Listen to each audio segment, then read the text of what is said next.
صبح 6 بجے ہی فاض جاگ گیا تھا۔ آج اسے ایک ضروری کام کے سلسلے میں گاؤں سے باہر جانا تھا۔ اس نے دوپہر کو بتایا اور حویلی سے باہر نکل گیا۔ ان کی گاڑی حویلی سے کچھ فاصلے پر کھڑی تھی۔ فاض نے بلو جینز کے ساتھ وائٹ شرٹ پہنی تھی جس میں اس کے مسلز دکھائی دے رہے تھے۔ آنکھوں پر گلاسز لگائے اپنے دھیان چل رہا تھا کہ کچھ فاصلے پر کھڑی مریم پر اس کی نظر پڑی، جو ایک بڑے سائز کے پانی کے مٹکے کو اٹھانے کی بھرپور کوشش کر رہی تھی۔ پانی سے کافی حد تک اس کے کپڑے بھی بھیگ گئے تھے۔ ہر آتا جاتا شخص گہری نظروں سے مریم کو دیکھ رہا تھا، لیکن اسے پرواہ کہاں تھی۔ اسے ایک ہی چیز کی فکر کھائی جا رہی تھی کہ پانی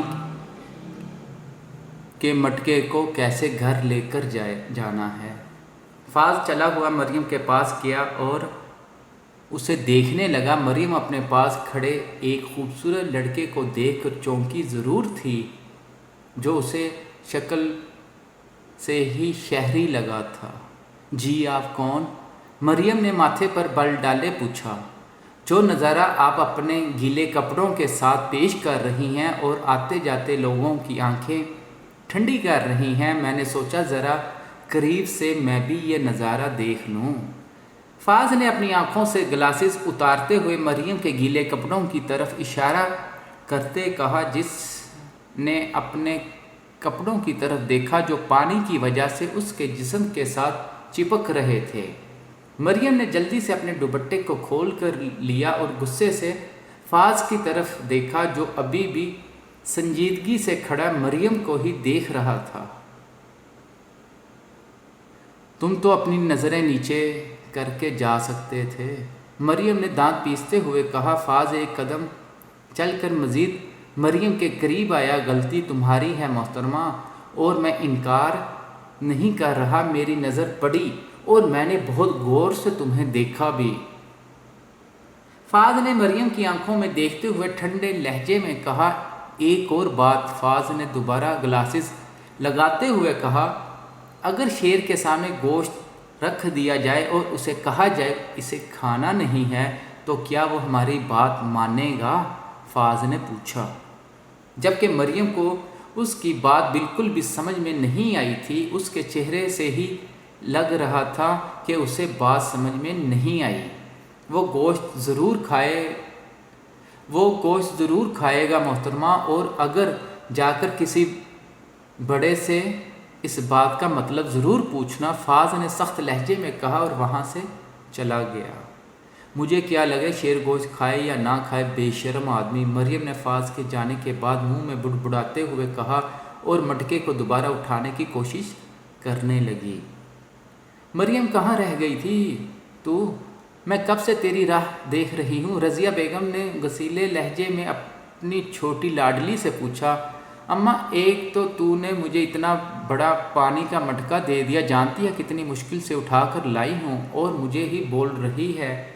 مریم نے چارپائی پر زری کے پاس بیٹھتے ہوئے کہا، جو شاید اٹھ گئی تھی لیکن پھر بھی آنکھیں موندے لیٹی تھی۔ دیکھ، تو سارے اپنے کپڑے بھی گیلے کر کے آ گئی۔ اگر کوئی تجھے اس حالت میں دیکھ لیتا تو جانتی ہے کیا ہوتا؟ تجھے بھی گاؤں کا کوئی مرد پسند کرنے لگتا اور تیری بہن کی طرح زبردستی نکاح کر لیتا۔ ہم غریبوں کو اپنا بہت خیال رکھنا پڑتا ہے، اللہ کے سوا کوئی ہماری مدد نہیں کرتا، اور اب سے تو بڑی چادر اوڑھ کر باہر جایا کرے گی۔ رضیہ بیگم نے اپنی گال پر بہتے آنسو کو صاف کرتے ہوئے کہا۔ اماں، اچھا، جیسا تو کہے گی میں ویسا ہی کروں گی۔ تو رویا نہ کر، تو جانتی ہے نا تجھے تکلیف میں دیکھ کر تیری مریم کو بھی تکلیف ہوتی ہے۔ ابا تو ہمیں چھوڑ کر چلے گئے، لیکن تجھے میں کھونا نہیں چاہتی۔ تو فکر مت کر، سب ٹھیک ہو جائے گا، بس تو پریشان نہ ہوا کر۔ مریم نے اپنی ماں کے گال پر پیار سے بوسہ دیتے کہا، جو بالکل مسکرا پڑی تھی۔ اپنی بہن کا اب تجھے بہت خیال رکھنا ہے، وہ اندر سے ٹوٹ گئی ہے، باہر سے بھی وہ چاہے کتنا بھی کہہ دے وہ ٹھیک ہے، لیکن میں اس کی ماں ہوں۔ ایک نظر اس کے چہرے کو دیکھ کر اس کے دل کا حال جان لیتی ہوں۔ جس طرح میرا تم دونوں کے سوا کوئی نہیں ہے، ویسے ہی زری کا بھی تیرے اور میرے سوا کوئی نہیں ہے۔ تو جانتی ہے نا چھوٹے صاحب کیسے ہیں، جب ان کی رانی سے شادی ہوئی تو کتنا پیار جتاتے تھے، اور جب دل بھر گیا تو کمرے سے نکال دیا۔ اب حویلی والوں کی نظر میں رانی بھی ایک ملازم کی حیثیت رکھتی ہے، اور میں جانتی ہوں میری دھی رانی کے ساتھ بھی یہی ظلم ہوگا۔ بس اللہ سے یہی دعا ہے میری بیٹی کو ہمیشہ خوش رکھے۔ رضیہ نے بے بسی سے کہا۔ آمین اماں، تو فکر مت کر، سب ٹھیک ہوگا۔ چل میں ناشتہ بنا دیتی ہوں، تو آرام سے بیٹھ جا۔ مریم نے اپنی ماں کو چارپائی پر بٹھاتے ہوئے کہا اور کمرے سے باہر بنے چھوٹے سے کچن کی طرف چل پڑی۔ رضیہ نے اپنا رخ زری کی طرف کیا اور اس کے بالوں میں پیار سے ہاتھ پھیرنے لگی، جس کی آنکھوں سے آنسو نکل کر تکیے کو بھگو رہے تھے۔ شاید وہ اپنی ماں کی ساری باتیں سن چکی تھی۔ ماضی، شیرو چھوڑ دو اسے، پاشا نے شیرو کو دیکھتے ہوئے کہا، جو زمین پر بے سدھ پڑے آدمی کو ٹھوکر مار رہا تھا۔ اس کمینے نے میری بیوی کو ہاتھ کیسے لگایا؟ میں اس کی جان لے لوں گا۔ عمر، چاقو دو مجھے۔ شیرو نے پاس کھڑے عمر کو کہا، جس نے تیز دھار والا چھوٹا سا چاقو شیرو کی طرف بڑھایا، اور یہ سب 1 سیکنڈ میں ہوا تھا۔ شیرو نے عمر کے ہاتھ سے چاقو پکڑا اور زمین پر گرے آدمی کا وہ ہاتھ کاٹ دیا جس سے اس نے اقرا کا ہاتھ پکڑا تھا۔ سفید فرش پل بھر میں سرخ ہوا اور زمین پر گرے آدمی کی چیخ پوری دکان میں گونجی تھی، اور زمین پر پڑا وہ تڑپنے لگا۔ شیرو، میں نے کہا رک جاؤ۔ پاشا نے غصے سے شیرو کو دیکھتے ہوئے کہا، جو اپنے ہوش میں نہیں تھا۔ عمر، روکو اپنے دوست کو، پاشا نے دھاڑتے ہوئے کہا۔ پاشا، تم اس آدمی کو بچانا کیوں چاہتے ہو؟ کہیں اس لیے تو نہیں کہ تم نے ہی اسے ایسا کرنے کو کہا تھا؟ عمر نے طنزیہ لہجے میں پاشا کو دیکھتے ہوئے پوچھا، جس نے سختی سے اپنے جبڑے بھینچے تھے۔ تم مجھ پر الزام لگا رہے ہو عمر، جانتے ہو میں کون ہوں؟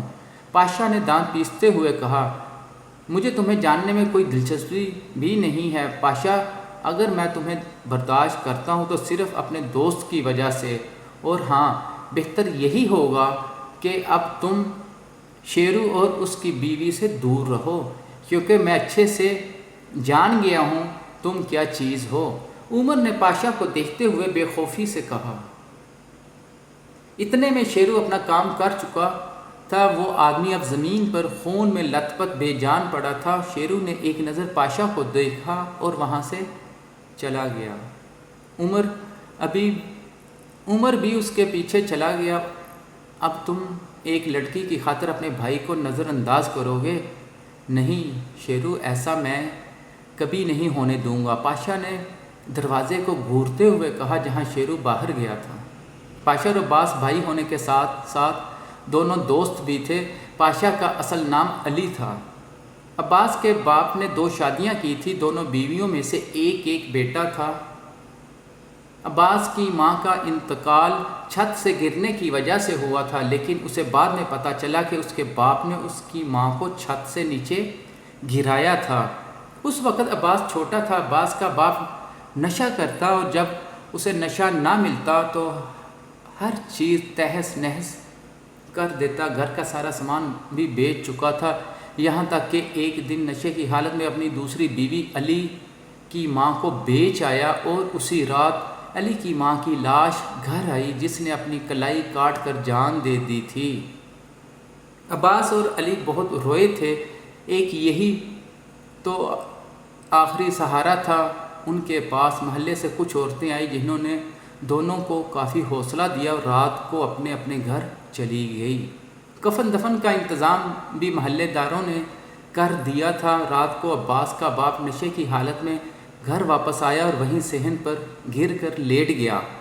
علی کی آنکھوں میں خون سوار تھا۔ اس نے کچن سے ایک بڑی سی چھری پکڑی اور اپنے باپ کے سینے پر 3-4 بار وار کیا۔ اس وقت علی اور عباس کی عمر لگ بھگ 12 سال تھی۔ عباس آنکھیں پھاڑے علی کو دیکھ رہا تھا۔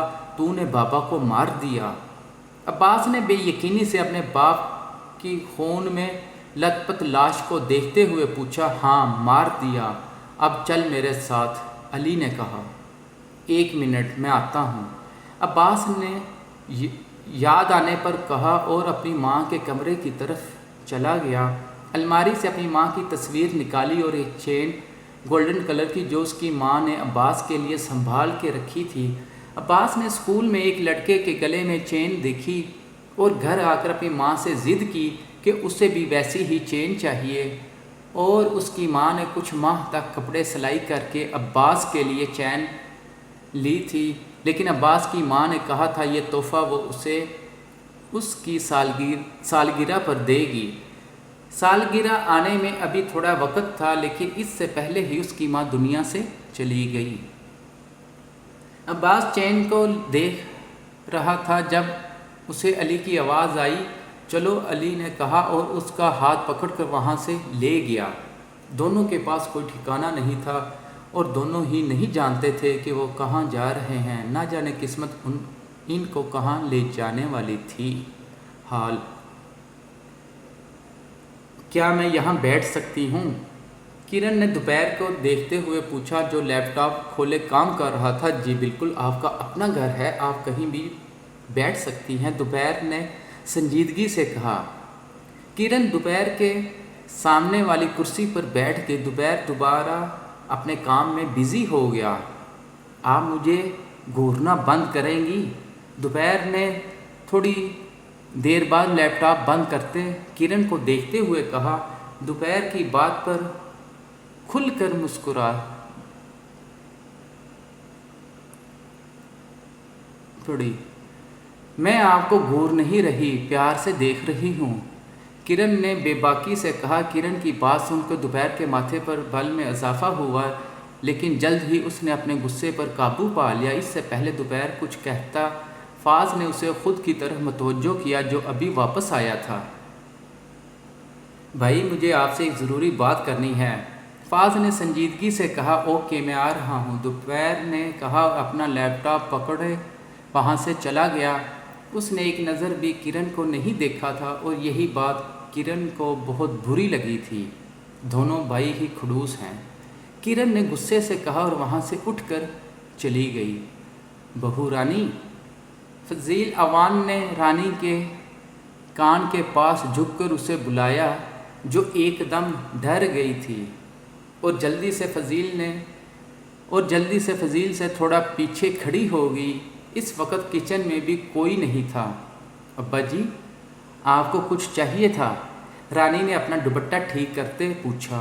بہو رانی، جلدی سے ایک اچھی سی چائے بنا کر میرے کمرے میں لے کر آؤ، اگر تم نہیں آئی تو۔ فضیل نے رانی کا جلا ہوا ہاتھ پکڑتے مزید کہا، دوسرا ہاتھ بھی جلا دوں گا۔ فضیل نے کہتے ہی رانی کا ہاتھ چھوڑا، جو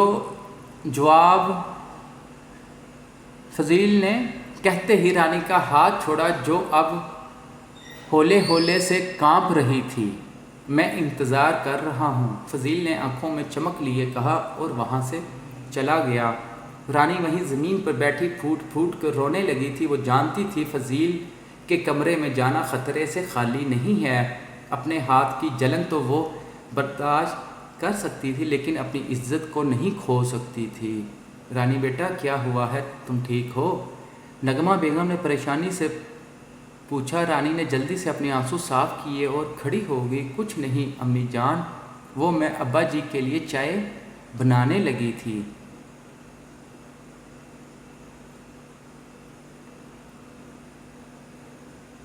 رانی سے جلدی اپنے آنسو کو صاف کرتے کہا۔ نغمہ بیگم کی نظر اس کے ہاتھ پر پڑی تو ایک سیکنڈ میں ان کے تاثرات تبدیل ہوئے تھے۔ نغمہ بیگم نے سرد لہجے میں رانی سے کہا، تم جاؤ اپنے کمرے میں، اور جب تک تمہارا ہاتھ ٹھیک نہیں ہو جاتا تم کوئی کام نہیں کرو گی، جاؤ یہاں سے۔ نغمہ بیگم نے دو ٹوک انداز میں کہا، اور وہ اچھے سے جانتی تھی کہ یہ کس کا کام ہے۔ جی، رانی نے نظریں جھکا کر کہا اور کچن سے باہر چلی گئی۔ نغمہ بیگم نے ملازم کو چائے بنا کر فضیل کے کمرے میں دے کر آنے کا کہا اور خود بھی کچن سے باہر چلی گئی۔ ملازم جب فضیل کے کمرے میں چائے لے کر گیا تو رانی کی جگہ کسی اور کو دیکھ کر اسے غصہ تو بہت آیا، لیکن کچھ کہا نہیں، کیونکہ پیچھے ہی نغمہ بیگم بھی کمرے میں داخل ہوئی تھی، جسے دیکھ کر فضیل خاموش ہو گیا۔ بیٹا تمہیں یہاں کوئی مسئلہ تو نہیں ہے؟ نغمہ بیگم نے پیار سے دوپہر کو دیکھتے ہوئے پوچھا۔ نہیں آنٹی، ہمیں یہاں کوئی مسئلہ نہیں ہے، دوپہر نے اپنا سر نغمہ بیگم کے آگے کرتے ہوئے کہا، جن کو خوشگوار حیرت ہوئی۔ انہوں نے دوپہر کے سر پر پیار دیا۔ تمہارا بھائی کہاں ہے؟ نغمہ بیگم نے بیٹھتے ہوئے دوپہر سے پوچھا اور اسے بھی بیٹھنے کا اشارہ کیا۔ وہ کمرے میں ہے آنٹی، آپ کب سے اس گاؤں میں ہیں؟ دوپہر نے عام سے لہجے میں پوچھا۔ بیٹا فضیل کا تو یہ آبائی گاؤں ہے، فضیل نے مجھے دیکھا اور پسند کرنے لگے اور پھر میں بھی بیاہ کر اسی گاؤں آ گئی۔ نغمہ بیگم نے افسردگی سے کہا۔ دوپہر نے نوٹ کیا تھا کہ نغمہ بیگم کسی سے زیادہ بات نہیں کرتی، خاموشی اور پریشان سی رہتی تھی۔ آنٹی آپ اتنی خاموش کیوں رہتی ہیں؟ اگر میں سچ بتاؤں تو مجھے ایسا لگتا آپ زبردستی یہاں رکی ہوئی ہیں، دوپہر نے نغمہ بیگم کے چہرے کے تاثرات دیکھتے ہوئے کہا۔ جنہوں نے حیرانگی سے دوپہر کو دیکھا، یہ وہی سوال تھا جو ان کے بچوں نے تو کبھی نہ کیا، لیکن مصطفیٰ ہمیشہ کرتا تھا۔ مجھے ایسا لگا کہ یہ سوال مصطفیٰ نے پوچھا۔ تم مصطفیٰ سے کہیں نہیں ملے؟ چلو میں تمہیں اس سے ملا دیتی ہوں۔ نغمہ بیگم نے دوپہر کی بات کو اگنور کرتے کہا، جو ہلکا سا مسکرا پڑا۔ جی ضرور، دوپہر نے کہا اور نغمہ بیگم کے ساتھ چل پڑا۔ نغمہ بیگم نے مصطفیٰ کے کمرے کا دروازہ نوک کیا، دونوں روم میں داخل ہوئے۔ چچی جان، مصطفیٰ کی آدھی بات دوپہر کو دیکھ کر منہ میں ہی رہ گئی تھی۔ بیٹا تم ان سے ملے نہیں؟ ان کا نام دوپہر ہے، نغمہ بیگم نے دوپہر کا تعارف کرواتے ہوئے کہا۔ دوپہر بیٹا، یہ میرا چھوٹا بیٹا ہے مصطفیٰ، آپ سے مل کر خوشی ہوئی۔ مصطفیٰ، دوپہر نے اپنا ہاتھ مصطفیٰ کی طرف بڑھاتے ہوئے کہا، خوشمگین نظریں مصطفیٰ کے گھبرائے ہوئے چہرے پر ڈالتے ہوئے کہا، اور مصطفیٰ کو لگا اس کے ہاتھ کی ہڈیاں آج ٹوٹ جائیں گی۔ مصطفیٰ کا چہرہ سرخ ہو گیا۔ دوپہر نے اس کا ہاتھ چھوڑ کر اس نے سکون کا سانس لیا۔ آنٹی اب میں چلتا ہوں، مجھے ایک ضروری کال کرنی ہے، دوپہر نے نغمہ بیگم کی طرف دیکھتے ہوئے مسکرا کر کہا۔ ٹھیک ہے بیٹا، تم جاؤ، نغمہ بیگم نے پیار سے کہا، اور دوپہر ایک گھوری مصطفیٰ کے چہرے پر ڈال کر وہاں سے چلا گیا۔